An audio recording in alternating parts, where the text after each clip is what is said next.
Hey there, Christopher Thunder here from the World's Dirtiest Workshop. I'm here to talk to you about your wheel bearings. Today's exercise is removing the wheel bearings from your rim. Make sure that you chill down your wheel bearings in some ice water before you begin. I did mine for about an hour. Don't just put them in the freezer. They'll take all night to shrink down. Here is the part number for the wheel bearings from Honda. You can reuse your dust seals. The tools for the job are pretty straightforward. It's good to have a shop hammer, something that's really heavy and solid. I did not have a socket that was as large as the wheel bearings, so I made do with a slightly smaller socket. You'll also need a prying tool for pop pins. You'll also need a tub and some ice for the chilling of the wheel bearings. This is the giant socket I used to knock in the wheel bearings and knock in the new dust covers.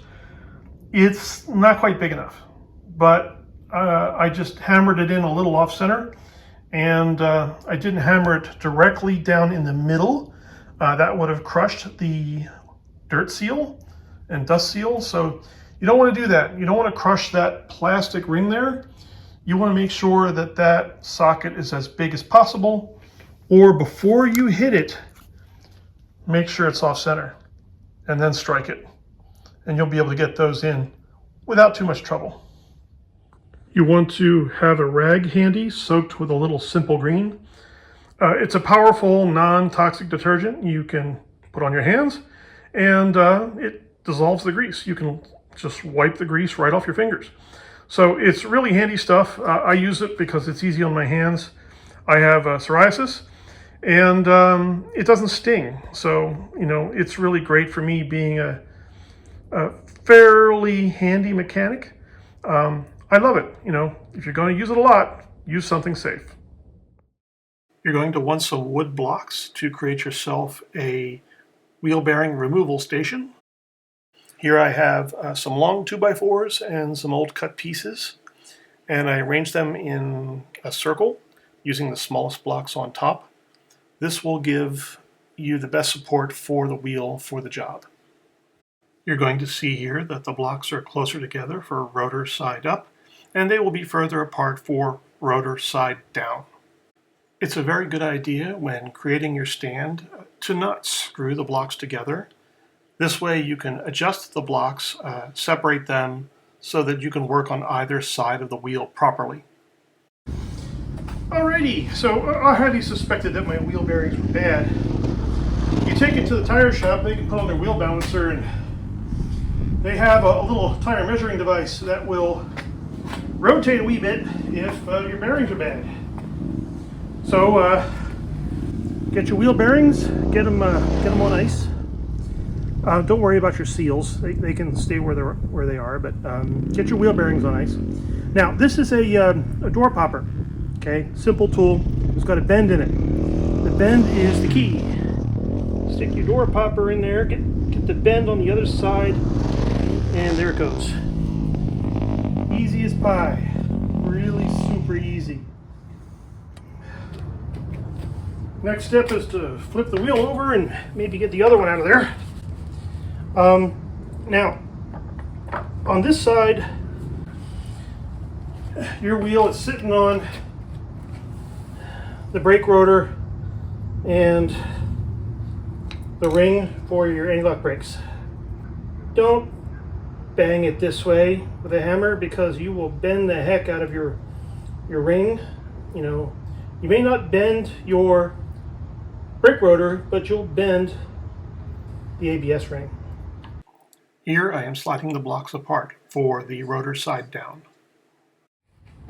Double checking, make sure video's on so you can see this. Hold the wheel, not in the camera, and just pop. Super simple. So now I've got the wheel bearings exposed. Now, the problem with this is there is a center shaft goes all the way through that is about the size of the wheel bearing. But if you look way down in there, there's a step. You can use your finger to reach down beyond the wheel bearing and move around the center shaft so you can expose a little tiny lip on the bottom wheel bearing so you can get a screwdriver against it. Just in case people don't understand how this all fits together, these are all of your pieces, and I've expressed the position of these parts using these little blue blocks or lines. You can see here how the bearings are oriented around the central shaft, and the dust covers are sitting on top of everything. You're going to have to get yourself in a comfortable position. You're going to start with the wheel with the ABS ring and brake caliper side up, and get your screwdriver out that you're going to use to bang out the first bearing. Now there's a step here, and there's a little step down there, which I can just barely get my screwdriver on. You have to be very careful where you hit the screwdriver. Don't strike the screwdriver when the driver is high against the inside of the inner bushing. This could damage the inner bushing and create further problems down the road, such as scratches or even some wear marks on your axle and even the bushings on either side of the wheel. So be very careful when striking the screwdriver. So I'm going to try and use that step, start knocking the bearing out. You want a good solid rebound. If this thing is sitting on the tire, it'll take you all day to get that wheel bearing out, because you'll hit it and physics says you got a spring on that and it's just going to go boing and come back at you. So I'm sitting on the wood blocks here. Now I flipped it over so this ring here won't be affected by my destructive action here. Now I can't get the screwdriver on this side of it, but I can get it there and get a little pressure on it. And let's see where that got me. Now, can I get to the other side now? Well, I can get to that right there. So, can't get to that side, but I can get to that side. So I'm going to pull my screwdriver over and whack it. Now, can I get to that side? Yeah, I can. Maybe there.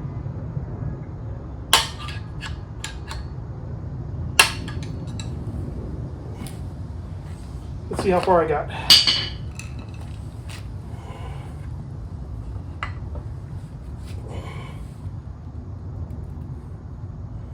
Well, not really far,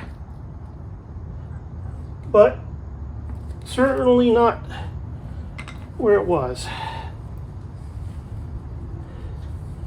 There's so much grease in here. One thing to remember is yeah, it'll always be lubricated, even if you wipe it a little bit. Don't spray it clean, because you need some of that grease to get that wheel bearing out of there. But when you put it in, it has to be clean, because if you got a bead of grease in there and you try to bang that down, that will never seat, because it'll get stuck on that bead of grease and the pressure will say, nope, you're not doing this no matter how hard you bang. So that is the story of my life. All right. But you should feel some good rebound on that bearing.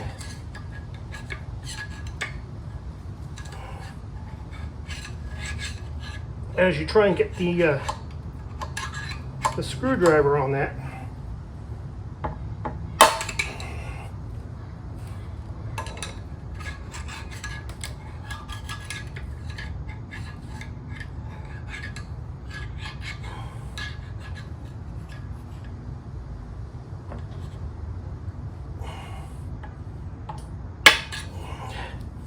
That sounded dead. Let's see what happened there.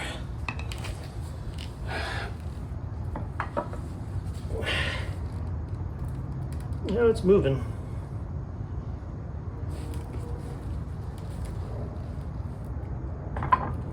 Little by little, get a feel for it.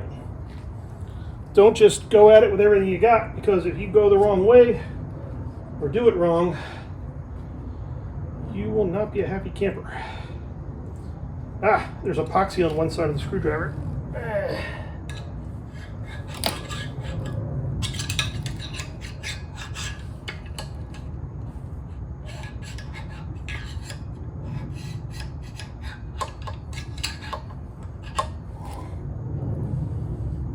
Okay. Don't hit your hand.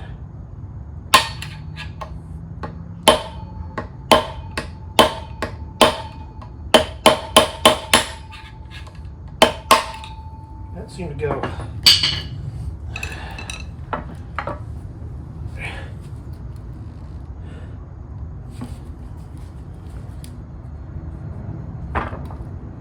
Try to get it centered on those spokes.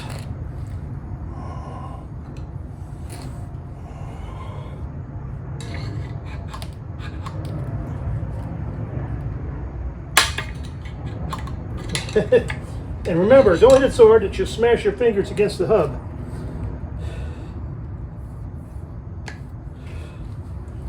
All right.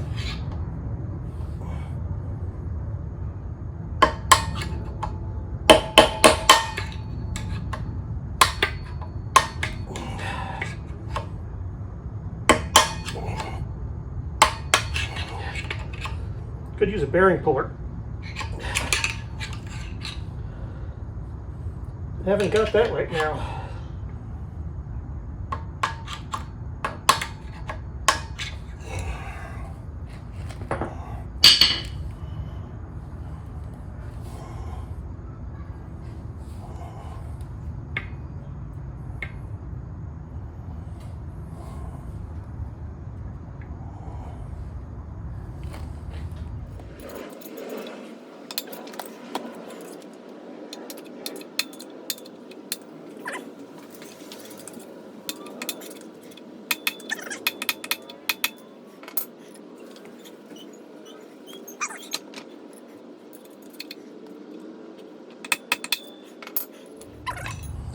I'm going to get my heavier hammer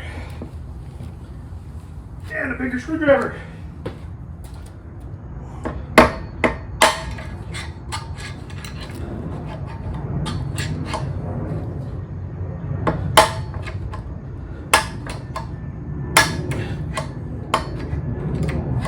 Got to get some resistance on it.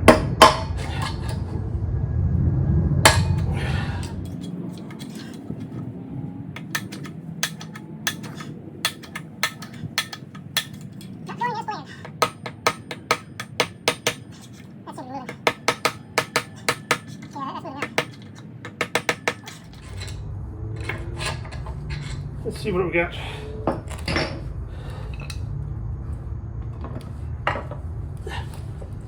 Yep, almost out. So, time for a close-up. See that? That is almost out. Because you can see there's no room for the seat anymore. Just need a bigger hammer. Okay, and a bigger screwdriver. Make sure it's on the hubs, or on the spokes of the hub, sorry.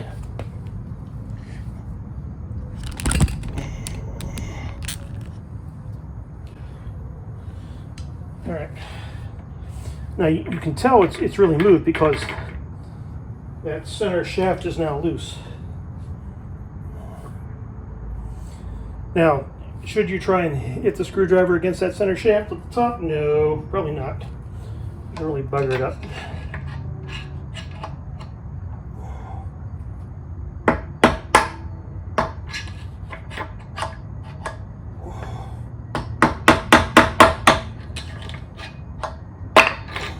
Heard something fall.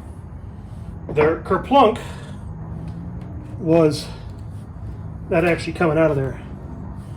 So, yeah, it's basically, give you a better idea in case this doesn't come out, it's find resistance, tap, tap, tap, find resistance, tap, tap, tap, find resistance, tap, tap, tap, find resistance, tap, tap, tap, and check it.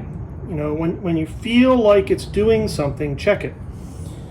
You don't want to bang the bearing out crooked because you'll break the hub in half. And I've had a guy at a shop do that for me at a Can-Am Spider shop.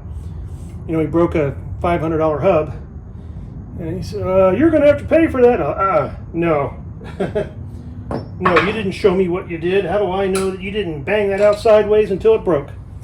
So, you know, that's how shops are.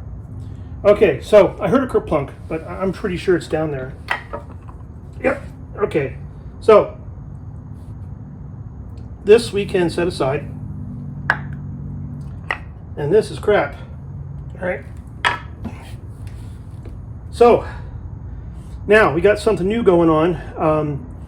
We can't just do this on the brake rotor. Do that on the brake rotor, you'll have all kinds of problems. So I'm just going to have to assume that I can do this on the tire or the rim. So just move my genius little setup a little further out like that there. Okay.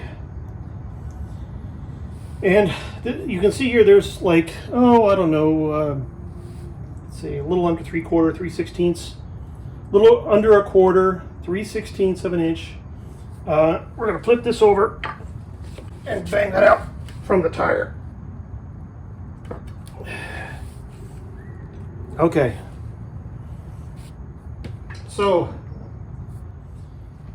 same trick, but not using a lot of angles, just bang, bang, bang, bang, bang, bang, bang, bang, bang, bang. Look at what you're doing.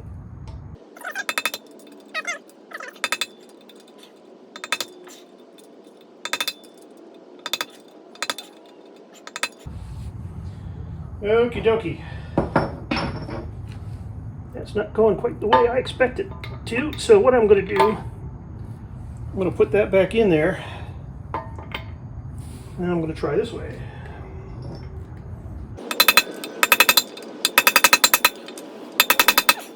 I can feel the rim bouncing back because it's sitting on the tire. So I got to come up with a different way to do that. Okay, I got a big old socket extension here. I want to put that as close to the center of the bearing as I can.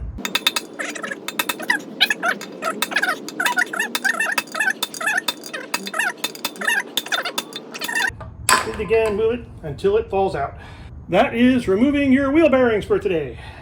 Yeah, that actually went pretty well. So now I got some cold ones and I got to drop them in. Now the wheel bearings, as they are pretty identical front to back. I'm going to leave this the way it is. I'm just going to pull that wheel bearing out of there and show you. They look about the same front to back. Once you start hammering on them like that, you wreck the seal. So, yeah, forget that. That's totally buggered. So, hitting them with a 1/2-inch socket extension is probably the way to go. So that's what I did, is to give you an idea as to how this worked. It's basically hit it, hit it, hit it, hit it, hit it, hit it, hit it, hit it, hit it, bum, bum, bum, bum. Try to go across, maybe around once, but don't stay on one side too much because you'll, break the hub. But bang, bang, bang, bang, bang, bang, bang, bang, until it falls out, and then you'll get it. So make a little cross. And listen and feel for the feedback, and then the bearing will drop out. When you're done here, make sure that you check the inside of the middle bushing for any scars or any other imperfections. You can sand them off with a little fine grit sandpaper wrapped around a screwdriver. I am hanging on to my old wheel bearings and dust covers, just in case I need the dust covers, but the wheel bearings are more for reference, and they'll be available in case I need them.